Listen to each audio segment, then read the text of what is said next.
Everyone, it's Enryu, and today I am back with another Nilah guide for a build that I have been going in 90% of my games ever since the static shiv nerfs. Before we talk about the actual build, let's talk about why this build is suddenly good. In Season 14, Riot removed all mythic items and changed a lot of the standard items, and Essence Reaver basically got a buff all around. However, this item was always in the back of my mind because there were always better options at the time, such as Collector, Static Shiv, but now both of them got nerfed for being too good for their price. Basically, every item that was a good first item for Nilah has gotten nerfed, but in 14.6 the Infinity Edge buffs came in, and combined with the previous Essence Reaver buffs earlier in the season, it opened a new build path for Nilah that was not really that great before. In previous patches, Navori was always a better option than Infinity Edge because it provided consistent damage and CDR, which was always a stat that Nilah wanted a little bit of in the early to mid game due to the high cooldown of her ultimate, which is her most important playmaking tool. Not to mention her Q is only affected by ability haste because it does not decrease in cooldown with levels.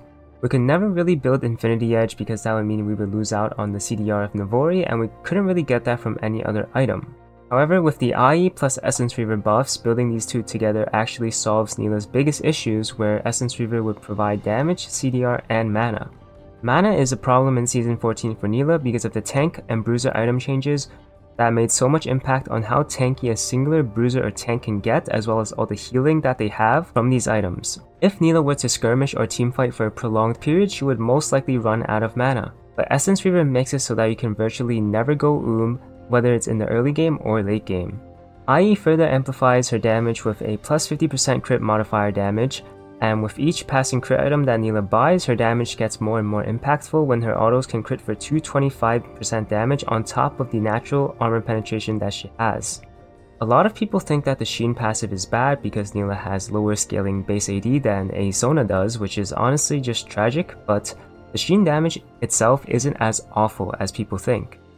When you buy it during your first pack, it usually offers around 60 damage on each proc, which is honestly acceptable.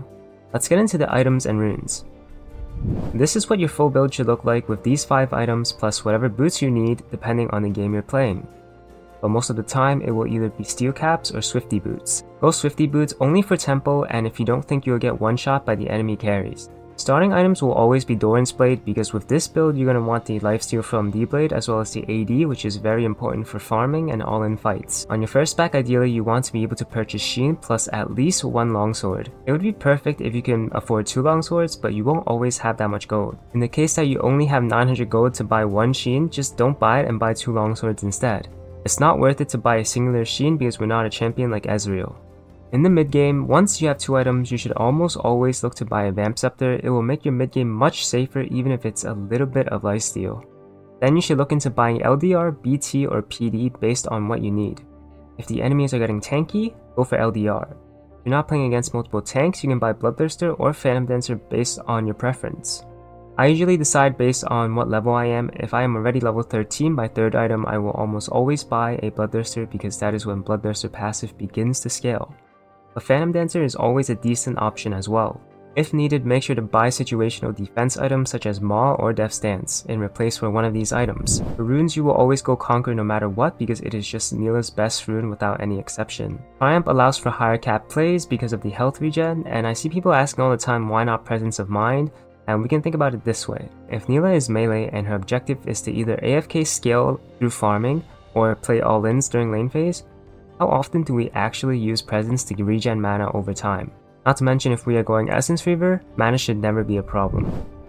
Nilah only has one opportunity to all-in before she has to back in the early game because she will run out of mana extremely fast with her W and E mana costs. So make sure to keep that in mind if you want to fight. Always plan your backs and fights in advance and your Nilah win rate will increase by a lot.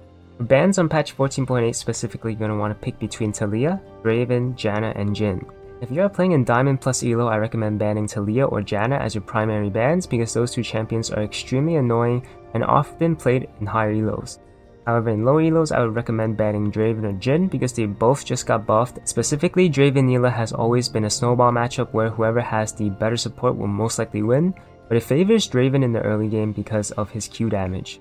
Nilah eventually outscales Draven, but he just got a plus 580 buff for god knows what reason, and now the early game is even harder to survive. Jhin is a good neutralizer champion because he can always go at least even in lane if he just chooses to push the wave and do nothing. which is really annoying to Nilah because it means she can't reliably get ahead, and Jin always has the range advantage and he scales. I just wanted this to be a very straight to the point and short guide, and I included most of the details, but if you do have any additional questions, feel free to comment down below and I will try to answer all questions. If you enjoyed this video, please consider leaving a like and subscribing because it would help out a lot. Thank you for watching and best of luck on Summoner's Rift.